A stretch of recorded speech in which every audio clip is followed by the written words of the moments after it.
Fantasy Football Marathon Day today. The ESPN Fantasy app redesigned for the 30th season of fantasy football. New look, added features. And along with the new look, the app features upgrades to team managing experience, including trending players and greater functionality. Of course, you can use it. Download the ESPN Fantasy app today. A lot of Taylor Swift today. Why? Because last night it was announced that a new album coming out, and she is going to join Travis and Jason on their New Heights podcast, which... Zach Wilson, okay. He stinks. People don't like him. I forgot about that. Me too. Man, Hall of Shame worthy, sir. The take still exists. Oh, for sure. The take still holds, I guess. Anyway, so new album coming out and an appearance with Travis and Jason, and the internet is ablaze over that. And what a surprise. The Cowboys have given us more news and information here as still ongoing conversation about Micah Parsons and the contract situation. Last night was the red carpet premiere for the Netflix documentary about Jerry Jones and the Cowboys, which comes out a week from today, I believe, which will be huge, of course. And Dan Orlovsky, our teammate, yesterday on Get Up, 8 a.m. to 10 a.m. Eastern Time, had this to say about the Dallas Cowboys and Micah Parsons. Do they want to get a deal done with Micah Parsons? Why wouldn't they? I don't think they like him. I don't think they like each other. I could be dead wrong. I just don't. But it's gotten personal to the point that you're making. But that gets personal. A lot of that money stuff gets personal. There's something that feels like he doesn't like them, they don't like him.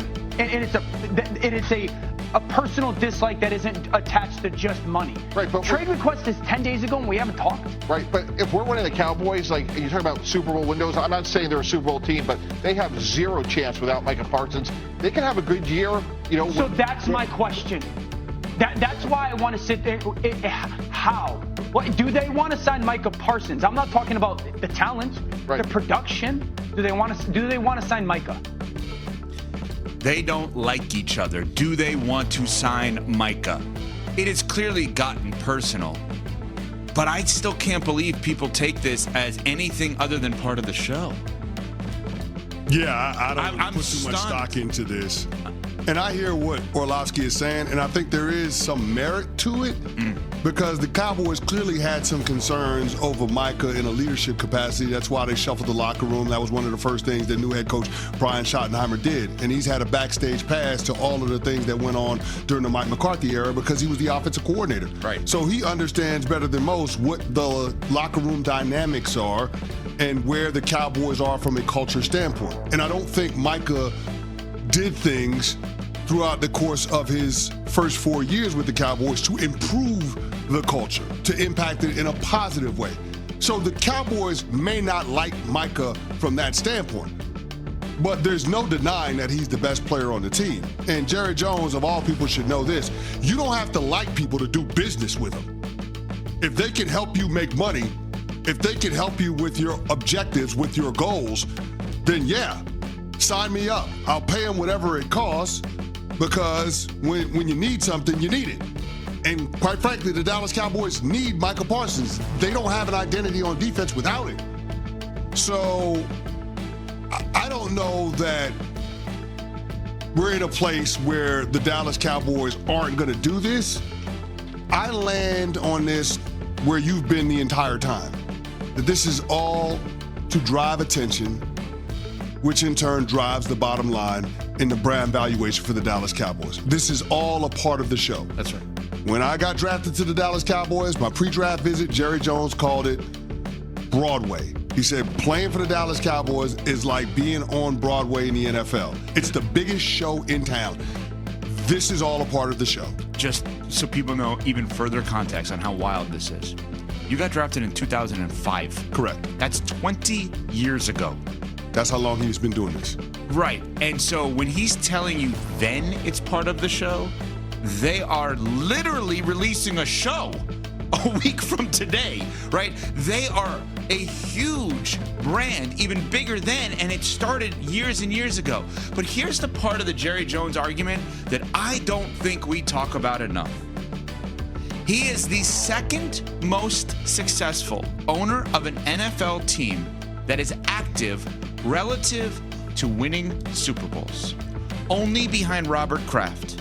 The Rooney family and the Mara/Tisch family have more, but not the specific people running the teams currently. Correct. Okay? So only Robert Kraft. So if I said to you right now, sports fan, football fan out there, someone could take over your team, and over the next 30 years, you're going to win 3 Super Bowls as an owner of the team. Would you sign up for it? Every one of you would sign up for it. Okay? Let me go further. He is the single, relative to winning, credit or no credit, however you want to do this, he is the single most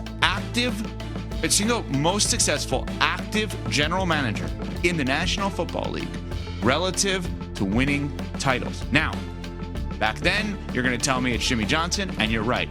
Now you're going to tell me a guy that people aren't as familiar with, but CC is, and that's how I've become familiar with him. It's Will McClay, who has all of these great personnel decisions. I'm going to bet every dollar I have that both of those things are true, but by title, if I said to you right now, I'm going to give you a general manager to run your football team, and that general manager over 30 years is going to win 3 Super Bowls, would you sign up for it? The answer is yes.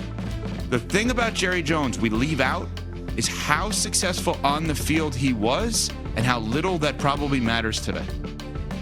He has the most successful business in all of American sports by a mile. What happens on the football field may be irrelevant for this man. We are dumb in that we're still buying into the idea that he cares every day about the football team. He cares about the show. He's done the football stuff. Well, has he though? And I think that's the part that we have to consider when we're looking at it through your prism. Because even though he did win 3 Super Bowls out the gate as a new owner in the league, having one of the most popular modern day dynasties, the architect of said dynasty, the architect of those teams was Jimmy Johnson. He was the one that orchestrated the great trade robbery with Minnesota and the Herschel Walker deal. That wasn't Jerry Jones. I've got to believe that Jerry still feels a way about that. Okay. And how I know that is because Jerry waited until Jimmy Johnson went into the Pro Football Hall of Fame before Jerry acknowledged him and put him in the Cowboys Ring of Honor. So Jerry clearly still feels a way toward Jimmy Johnson and how things were handled in the early 90s, which is why I don't know that he views it the same way you do in terms of who is responsible for the credit for the success on the field. So while you say that it's done business in terms of being accomplished with a winning product on the field, I don't know that Jerry sees it that way. Very fair. One counter to that. Jerry hired Jimmy Johnson after firing Tom Landry. That has to be one of the toughest decisions any owner has ever made in 40 years in football, right? Both ways, right? The decision to get Jimmy wasn't probably hard, but getting him was hard to get out of Miami, right? I mean, it was a great situation. You had to get him, but you also had to move on from a legend. Right. So I understand that. And you would think that's enough. Clearly, it wasn't. Absolutely right. Absolutely right. Now, the Ring of Honor thing you've brought up, and you're right about this, but as you said, you phrased it perfectly, looking through the prism that I presented. Delaying the Ring of Honor adds to the story. Putting him in the Ring of Honor ends the story. If it's all about the show, you have to think about it through that prism. I no longer think about the Dallas Cowboys through the prism of football. I think about it only through business and marketing, which is why when you brought up yesterday the Dak comments to Stan Kroenke of the Rams of like, hey, we're going to see you in the NFC Championship game, that's interesting. And you said maybe he's living the Truman Show, that he doesn't realize he's in the show because Dak is still thinking about football while the ownership group is thinking about the circus. Just saying, I don't think about football with the Dallas Cowboys anymore. It is Fantasy Football Marathon Day, so I do think about that, and I think about the great involvement with